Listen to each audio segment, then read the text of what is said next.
నమస్తే, welcome to Leo. మనతో ఉన్నారు పొలిటికల్ అనలిస్ట్ శ్రీలీల గారు. నమస్తే అండి. నమస్తే అండి. వైఎస్ జగన్మోహన్ రెడ్డి 2019 నుంచి 24 దాకా ఎన్నో అరాచకాలు, ఎంతో అవినీతి, ఇవన్నీ కూడా చూస్తున్నాం. రాజకీయాలు కూడా చేశారు. ఆయన ముఖ్యమంత్రి కావడానికి కూడా వాళ్ళ బాబాయ్ అయినటువంటి యొక్క వివేకానంద రెడ్డి గారు అయితే యొక్క రక్తపు ఏమంటారు అన్నమాట, సింహాసం మీద కూర్చున్నాం అన్న అని చెప్పేసి సునీత గారే అన్నారు. ఇప్పటికీ కూడా అంటే కూటమి ప్రభుత్వం వచ్చిన తర్వాత కూడా ఈ హత్య రాజకీయాలు ఎక్కడ కూడా ఒక ముగింపు అనేది ఎక్కడ కనిపించడం లేదు అన్నట్టుగా కడప రిమ్స్ కి సమీపంలో ఒక దారుణ గురైనటువంటి పెద్ద దస్తగిరి. అప్పటిలో వైసీపీ ఛానల్ కావచ్చు, పత్రికలు కావచ్చు, అంతా కూడా వైసీపీ కూటమి వచ్చిన తర్వాత గంజాయి పెరిగింది, గంజాయి మత్తులో ఉన్న వాళ్ళే చేశారని చెప్పేసి ఏదో చేశారు. కానీ ఇప్పుడు చూస్తే ఇంటి వద్ద ఉన్నటువంటి ఒక పరిశీలిస్తే రెవెన్యూ డిపార్ట్మెంట్ తో పాటు పోలీసులు, గతంలో ఎప్పుడు జరిగి ఉండకపోవచ్చు అని, ఇద్దరు కలిసి పరిశీలిస్తే 100 కోట్ల పైగా డాక్యుమెంట్స్ దొరకడం. ఇప్పుడు అసలు నిందితుడు నిత్యానంద రెడ్డి అని చెప్పేసి బయటపడ్డం. దీని వెనక ఇంకా చాలా పెద్ద తలకాయలు ఉన్నాయి. జగన్మోహన్ రెడ్డి గారికి సమీప బంధువులు అని చెప్పేసి అంటున్నారు. ఏంటి కథ అంటే ఏం చెప్తారు? ఏముందండి, వివేకానంద రెడ్డి గారి విషయంలో గొడ్డలి పోటుని గుండె పోటుగా ఎలా మార్చారో చూసాం. మరి వాళ్ళ పేపర్లోనే, వాళ్ళ ఛానల్లోనే ఏ విధంగా ప్రచారం చేశారు. సాక్షాత్తు జగన్మోహన్ రెడ్డి, వాళ్ళ తమ్ముడు అవినాష్ రెడ్డి, A1 A2 విజయసాయి రెడ్డి, వీళ్ళందరూ ఒక హైడ్రామా ఆ రోజున ఆడారు. ఒకరేమో గుండెపోటు అంటారు, ఒకరేమో గొడ్డలతో నరికి చెప్పాడంటారు, రక్త మరకలు దుడిచారంటారు, రకరకాల కథనాలు అల్లారు. తర్వాత తన సొంత చెల్లెలే బయటకు వచ్చి మా నాన్నని వీళ్లే చంపారు అనే ఒక భయంకరమైన నిజాన్ని చెప్పినప్పుడు అందరికీ షాక్. ఏం జరిగింది అని. మరి వాళ్లే నారాసుర రక్త చరిత్ర అని కూడా రాశారు. అంటే ఒక డ్రామాని ఏ విధంగా వాళ్ళు ఆ రోజున ప్లే చేశారో చూసాం. ఈ రోజున ఈ పెద్ద దస్తగిరి విషయంలో కూడా అదే జరుగుతుంది. నిన్నటి రోజున చూస్తే మరి నీటిపారుదల శాఖ మంత్రిగా ఉన్న నిమ్మల రామానాయుడు గారు మరి వీళ్ళ గురించి, వీళ్ళ గొడ్డల చరిత్ర గురించి, జగన్మోహన్ రెడ్డి మరి నీచమైన సంస్కృతి గురించి ఆయన చాలా విషయాలు చెప్పారు. మరి అవన్నీ వింటుంటే నిజమే కదా, ఇదే కదా జరిగింది, ఇప్పటికి కూడా అదే కదా వాళ్ళు కొనసాగిస్తున్నారు. ప్రజలు వాళ్ళని పక్కన పడేసినా కూడా మేము ఇంతే ప్రవర్తిస్తాము, ఇలానే ఉంటాము, మా సంస్కృతే గొడ్డలి సంస్కృతి అని వాళ్ళు పదే పదే ఇలాంటి విషయాల్లో మరి మేము ఇంతే అనేది నిరూపించుకుంటున్నారు. క్లియర్గా అర్థమవుతుంది. రోజును చూస్తే 100 కోట్ల రూపాయల ఆస్తి అంటే జగన్మోహన్ రెడ్డి ధనదాహానికి వీళ్ళ ప్రాణాలని బలి తీసుకుంటున్నాడు అనేది అర్థమవుతుంది. ఎలా చూడాలి జగన్మోహన్ రెడ్డి అంటే అర్థం కాని పరిస్థితి. సొంత కుటుంబ సభ్యులు అయినటువంటి ఒక బాబాయ్ కావచ్చు, అదే విధంగా గతంలో బొత్స సత్యనారాయణ గారు అన్నట్టుగా సొంత తండ్రి మరణంలో జగన్మోహన్ రెడ్డి పాత్ర కావచ్చు, దాని తర్వాత సొంత కార్యకర్తలైనటువంటి ఒక సింగయ్యకు సంబంధించి కార్ కింద తొక్కిచ్చి నలిపేయడం కావచ్చు, ఇలా ఎంతమందిని సొంత కార్యకర్తల్ని, సొంత కుటుంబ సభ్యుల్ని ఇలా చేస్తుంటే ఇప్పుడు పెద్ద దస్తగిరి ఇక్కడ కూడా సొంత కార్యకర్త. అంటే సొంత కార్యకర్తనని కూడా చూసుకోకుండా అటు ధనదాహం గురించి ఇలాంటి పనులు చేస్తున్నారంటే ఎలా చూడాలి? నాకు అడ్డొస్తే ఎవరైనా ఒకటే, అదే కనిపిస్తుంది. జగన్మోహన్ రెడ్డి గారు చెల్లైనా, బాబాయ్ అయినా, ఎవరైనా, తండ్రి అయినా, ఎవరిని లెక్క చేసి తొక్కుంటా వెళ్తానంటాడు సినిమా డైలాగ్ లాగా. ఎవరినైనా నరుక్కుంటా వెళ్తాడు. ఆ రక్తపు మరకలతోటే మరి వాడు మనం సినిమాలో చూస్తే చాలా క్రూరంగా చంపేసి ఆ బ్లడ్ అంతా చొక్కాకి ఇలా షర్ట్లకు పూసేసుకుంటూ ఆ ఫేస్కి రాసేసుకుంటూ క్రూరంగా చూపిస్తూ ఉంటారు చూడండి. అలాంటి వ్యక్తి జగన్మోహన్ రెడ్డి, ఏమాత్రం సందేహం లేదు.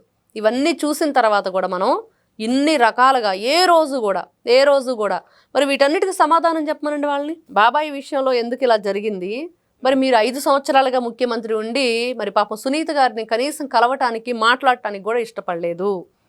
మరి ఆ రోజున ఎందుకు మీరు ఇష్టపడలేదు? మీ బాబాయ్ నరికించారు కదా టీడీపీ వాళ్ళు, నారా చంద్రబాబు నాయుడు గారు చేశారని చెప్పారు. మరి మీరు ఎందుకు యాక్షన్ తీసుకోలేదు? మీరు ఎందుకు దాని మీద ఎంక్వైరీ చేయించలేదు? మరి ఎందుకు సైలెంట్గా ఉండిపోయారు అంటే జగన్మోహన్ రెడ్డి సమాధానం చెప్పగలడా? ఏ విషయానికి కూడా మనం ఏ క్వశ్చన్ అడిగినా అండి, వాళ్ళు అధికారంలో ఉన్నప్పుడు, దానికి ముందు వాళ్ళు చేసిన ప్రమాణాలు, వాళ్ళు చేసిన ప్రయాణాలు అన్నీ తెలుసు మనకి. ఏం చేశారు, ఎంత నీచమైన చరిత్ర ఉంది అనేది. మరి దాన్ని అడిగినప్పుడు వాళ్ళు సమాధానం చెప్పే ధైర్యం లేక వ్యక్తిత్వ హననం, ఎదుటి వాళ్ళ మీద బూతులతో రెచ్చిపోవటం, నరికేస్తాం, చంపేస్తాం. ఇప్పుడు మేము వస్తే ఏం చేస్తాం అంటున్నాడు జగన్మోహన్ రెడ్డి, మళ్ళీ నా గొడ్డలి సంస్కృతినే చూపిస్తాను, సినిమా చూపిస్తానంటాం. ఫస్ట్ పోలీసుల బట్టలు ఊడదీస్తానన్నాడు, తర్వాత అధికారుల బట్టలు కూడా ఊడదీస్తానంటున్నాడు. మరి మహిళలు ఉండరు అధికారుల్లో, పోలీసుల్లో మహిళలు ఉన్నారు. మరి ఆ రోజున ఓతగా వాళ్ళు మాట్లాడేది తప్పించి ఆయన చేత క్షమాపణ చెప్పించుకోలేకపోయారు. ఈ రోజున ఉన్న ఈ అధికారులకు కూడా మరి మహిళలు ఉండరా? మరి ఆ మాట అన్నప్పుడు వాళ్ళకి ఎందుకు నొప్పి అనిపించట్లేదు అనేది ఈ రోజున ప్రతి ఒక్కరికి చాలా విచారకరమైన విషయం అండి. అది ఎందుకు వీళ్ళు, ఇదిగో నువ్వు ఇలా మాట్లాడావు, ఇది కరెక్ట్ కాదు, ఇలాంటి మాటలు మాట్లాడితే నీకు తగిన శిక్ష పడుతుంది, నువ్వు క్షమాపణ చెప్పాలని గట్టిగా వెళ్ళి కూర్చోవాలి కదా. నిన్న ఏమీ లేని విషయానికి అంబటి రాంబాబు అక్కడ మరి 6 గంటల సేపు చాలా వ్యయ ప్రయాసలు పడేసి ఏదో హంగామా చేసి ఒక డ్రామా అయితే ఆడారు. మరి అలా లేని విషయాన్ని వాళ్ళు క్రియేట్ చేస్తున్నప్పుడు ఉన్నదాన్ని అడగటానికి వీళ్ళకి ఏంటి భయం? అధికారులు కానివ్వండి, పోలీసు వ్యవస్థ కానివ్వండి, ఈ రోజున యంత్రాంగం అంతా మరి చేసిన దానికి తప్పుల్ని మరి ఈ రోజున కూటమి ప్రభుత్వం అంటారా, వాళ్ళకి 1,00,000 పనులు చూస్తున్నాం. ఎన్ని రకాలుగా తనమునకలు అయి ఉంటున్నారో కూడా మనం గమనిస్తూనే ఉన్నాం. అమరావతి అంటారా, పిల్లలు అంటారా, భవిష్యత్తు అంటారా, ఉద్యోగాలు అంటారా, అభివృద్ధి అంటారా, అన్ని రంగాల్లో కూడా ముందుకు తీసుకువెళ్తున్నారు. కనీసం ఈ వ్యవస్థలో ఉన్న ఎవరైతే ఈ అధికారులు కానివ్వండి, పోలీసులు కానివ్వండి వీళ్ళున్నారో వీళ్ళైనా మరి జగన్మోహన్ రెడ్డి మీద ఎందుకు కేసులు వేయరు? ఇలాంటి దుర్మార్గాలు జరుగుతున్నప్పుడు తిరిగి వాళ్లే భయపెట్టడం చూడండి పోలీసు వ్యవస్థని. ఆ మధ్య ఇంటే మనం ఐఏఎస్ఎల్ని, ఐపీఎస్ఎల్ని మరి ఈయన గూడు పుటానీలు చేస్తూ గూఢాచారులుగా నియమించి వాళ్ళ చేత మరి ఈయన వాళ్ళని కొనేశాడు, ఎక్కడో ఒక మరి సీక్రెట్ ప్లేస్లో వీళ్ళంతా కూడా మరి చేరి చాలా కుట్రలు పన్నాగాలు పన్నుతున్నారు అనేది కూడా మనం విన్నాం. తర్వాత విజయవాడలో జరుగుతుందంటే మరి ఏబిఎన్ ఆంధ్రజ్యోతి కొన్ని ఛానల్లో ఆ కథనాలు వచ్చిన తర్వాత మరి మళ్ళీ దాన్ని హైదరాబాద్కు షిఫ్ట్ చేశారనేది కూడా విన్నాం. ఇన్ని రకాల కుట్రలు ఈ విధంగా చేయటానికి వాళ్ళు చేస్తున్న దాడు, ఇలా నిట్ట నిలువున మనుషుల ప్రాణాలు తీస్తూ మళ్ళీ ఈరోజు ఈ డ్రామా చూడండి దస్తగిరి విషయంలో. మరి గంజాయి బ్యాచ్ ఎక్కువైంది, వాళ్లే చేశారని. మరి ఆ గంజాయి బ్యాచ్ని జగన్మోహన్ రెడ్డి పరామర్శించి వచ్చాడు తెనాలి వెళ్ళి. మరి అప్పుడు దానికేమనాలి? ఈ రోజున డ్రగ్స్ వద్దు బ్రో అంటూ ఈగల్ టీమును పెట్టి కూటమి ప్రభుత్వం చాలా గొప్పగా అణువునా కూడా జల్లెడ పడుతుంది. రాష్ట్రం అంతా ఎక్కడా కూడా గంజాయి అనే ఆనవాళ్ళు ఉండకూడదని. అయినా కూడా జగన్మోహన్ రెడ్డి బ్యాచ్ ఏదో విధంగా దాన్ని తరలిస్తున్నారు, దాన్ని అమ్ముతున్నారు. మనం చూసాం ఆ కామాక్షమ్మ, అరవ కామాక్షమ్మ అనే ఆవిడ కూడా దొరికింది. ఒక మనిషిని వాళ్ళు అలానే చంపేశారు పాపం, అంత దారుణంగా చంపేశారు కంప్లైంట్ చేసినందుకు. ఈ రోజున ఈ ప్రాణాలన్నీ అండి తాడేపల్లి ప్యాలెస్ నుంచే వీటన్నిటికీ వ్యూహరచన జరుగుతుంది అనేది. అదేవిధంగా వీళ్ళకి ప్రతి దానిలో వాటా అక్కడికి వెళుతుంది ఆ ప్యాలెస్కి అనేది ఈ రోజున అందరూ చెప్తున్న విషయం. ఇక్కడ ఉద్యోగస్తుల సంఘానికి సంబంధించిన నేత అయినటువంటి ఒక ఏదైతే కాకర్ల వెంకటరామరెడ్డి ఎవరైతే ఉన్నారో ఈరోజు డిస్మిసల్ అయిపోయారు, ఉద్యోగం నుంచి పక్కకి బర్తరఫ్ అయ్యారని చెప్పి సంగతి తెలుసు. అయితే ఇక్కడ గతంలో ఇదే వెంకటరామరెడ్డి వచ్చేసి జగన్మోహన్ రెడ్డి గారి గురించి మేము ఆత్మాహుతి దళాలు అవుతాం ఫస్ట్ మొదటి వ్యక్తి ఆయనే అనింది. దాని తర్వాత ఈ మధ్య వచ్చేసరికి ఎంపీ మిథున్ రెడ్డి గారు కూడా అదే మాట అన్నారు. సో ఎవరన్నా సరే ప్రజలు మేము సంరక్షిస్తాము, లేదంటే మనకు ప్రజల కోసం మేము మాట్లాడతాము, ఒకవేళ మా అధినేత ఏదైనా సరే కొద్దిగా డిఫరెంట్గా ఉన్నా సరే మేము మీకు న్యాయం చేస్తామని చెప్పేసి అనాల్సింది పోనిచ్చి మేము ఆయనకి ఆత్మాహుతి దళాల కింద మారుతామని చెప్పేసి అంటున్నాడు వాళ్ళు. ఇప్పుడు నిజంగా ఆయన కోసం ఆత్మాహుతి దళాల కింద మారితే వాళ్ళు చావడం అనేది తర్వాత సంగతి. ఎంతమంది ప్రజలు చేస్తారు అనేదే కదండి. అవును, ఇప్పుడు తనకు తాను గాయపరుచుకునేవాడు ఎదుటోని ఏదైనా చేయగలదు, అంతే మరి సైకో. అలాంటి ఆత్మాహుతి దళాల కింద మారుతున్నాడు. ఖచ్చితంగా ఇలాంటివి ఎన్నో జరుగుతూ వస్తుంటాయి. వీటికి అడ్డుకట్ట ఎప్పటికి పడబోతుంది? ఇలాంటి వాళ్ళందరూ ఆత్మాహుతి దళాల కింద మారుతామని చెప్పేసి అని రెచ్చగొడుతున్నటువంటి వైనాన్ని మీరు ఖచ్చితంగా దీన్ని అంగీకరిస్తారంటే ఏం చెప్తారు? ఇక్కడ ఒకటండి, ఖచ్చితంగా ఈ రోజున ఏదైతే ఈ వెంకటరామరెడ్డిది డిస్మిస్ జరిగిందో ఇది కరెక్ట్. వాళ్ళని ఏదో కొన్ని రోజులు సస్పెన్షన్లో ఉంచి తర్వాత క్షమించి విచారణ జరిపాము అంతా ఓకేలే, లేకపోతే ఎక్స్క్యూజ్ చేద్దాం ఫ్యామిలీ ఉందని ఇంకోటి ఉందని ఆలోచించినప్పుడే ప్రాబ్లమ్స్ మనం ఎక్కువ క్రియేట్ అవుతున్నాయి. ఎందుకంటే ఈ రోజున వాళ్ళు క్షమించారు, రేపు మనం కూడా కాళ్ళు గడ్డలు పట్టుకుని బ్రతుకులాడేసి అయ్యో నాకు ఫ్యామిలీ ఉంది, నేను తప్పు చేశాను, ఇంకెప్పుడు ఈ తప్పు చేయను అంటే వాళ్ళని ఎలా ఎక్స్క్యూజ్ చేస్తామండి? చేయటానికి అసలు జరగని పని. వాడు తప్పు చేశాడు, వాడు డబ్బుకు అమ్ముడు పోయాడు, ఇలాంటి కుట్రపూరితమైన ఆలోచనలు ఉన్నాడు అంటే ఈ రోజున ఆ వెంకటరామరెడ్డి అనే వ్యక్తి ఆర్టీసీలో ఎంతమందిని మరి వైఎస్ఆర్సీపీ పార్టీకి ఓటేయండి అని చెప్పి ఆయన మౌల్డ్ చేశాడు, ఎన్ని విధాలుగా ఆయన వాళ్ళ మీద ఫోర్స్ తెచ్చాడు.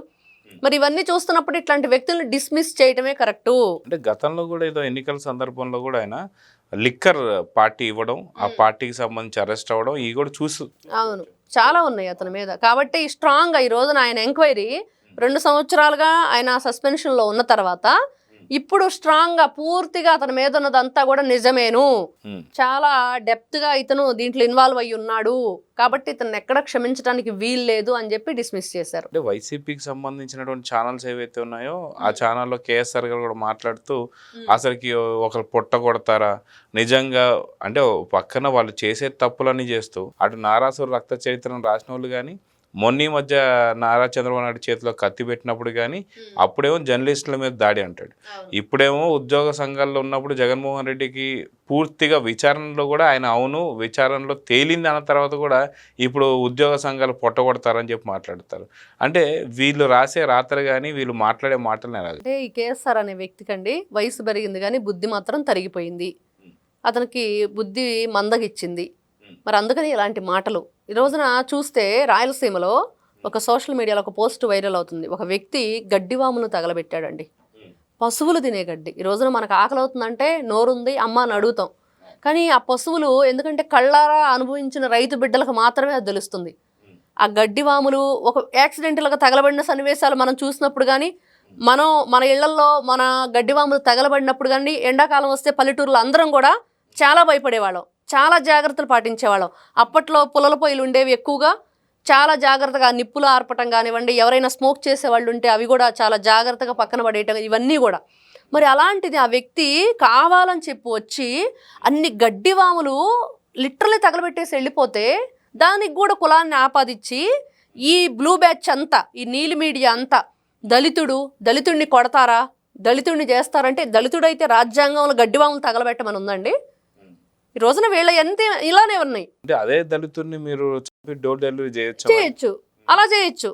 అదే దళితుడిని డోర్ డెలివరీ చేయొచ్చు. అదే దళితుడిని పిచ్చివాడని ముద్ర వేసి ఆయన ఒక డాక్టర్ అయి ఉంటే సుధాకర్ గారిని ఏ విధంగా మరి అర్ధనగ్నంగా నడి రోడ్డు మీద లాక్కెళ్తూ వచ్చారో చూసాం. మరి ఇన్ని విధాలుగా వీళ్ళ ఆలోచన విధానం. అంటే మీ దగ్గరకు వస్తే మాత్రం బీసీలు, ఎస్సీలు, దళితులు, మరి మేము చాలా అణగారిన వర్ణాల వాళ్ళం, మమ్మల్ని మీద మరి మీరు ఉక్కుపాదం చూపుతున్నారని ఇలాంటి మాటలన్నీ వస్తాయి. మరి వాళ్ళు తప్పు చేసినప్పుడు వాళ్ళ మీద మీ ఉక్కుపాదం మోపినప్పుడు అప్పుడేంటి పరిస్థితి? కాబట్టి వీళ్ళంతా కూడా ఒక సైకో బ్యాచ్.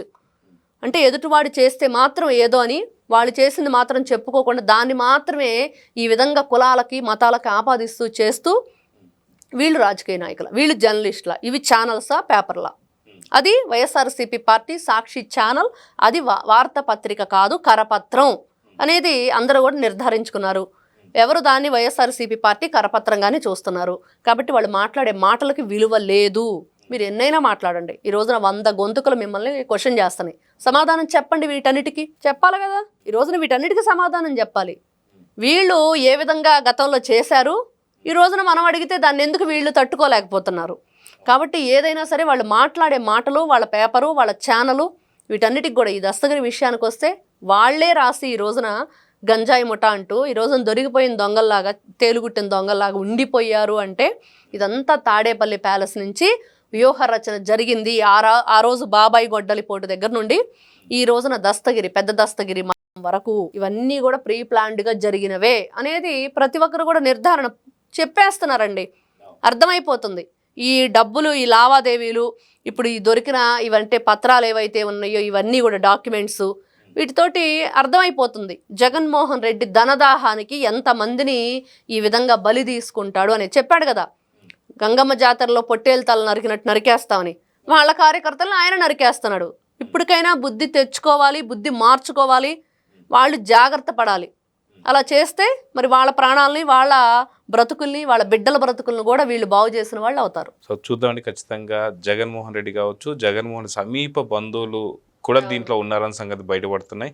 సో పెద్ద దస్తగిరికి సంబంధించిన హత్యలో ఇప్పుడు నిత్యానంద రెడ్డికి సంబంధించినటువంటి ఒక ఆనవాళ్ళు దొరికాయి. ఇంకా ఎవరెవరు దొరకబోతున్నారు, ఏం జరగబోతుంది, అంతిమంగా జగన్ వైపుకి ఈ యొక్క కేసు వెళ్ళబోతుంది అని కొంత చర్చ అయితే నడుస్తుంది. సో చూద్దాం జరగబోతుంది. నమస్తే. నమస్తే. Please subscribe to Leo news for more videos.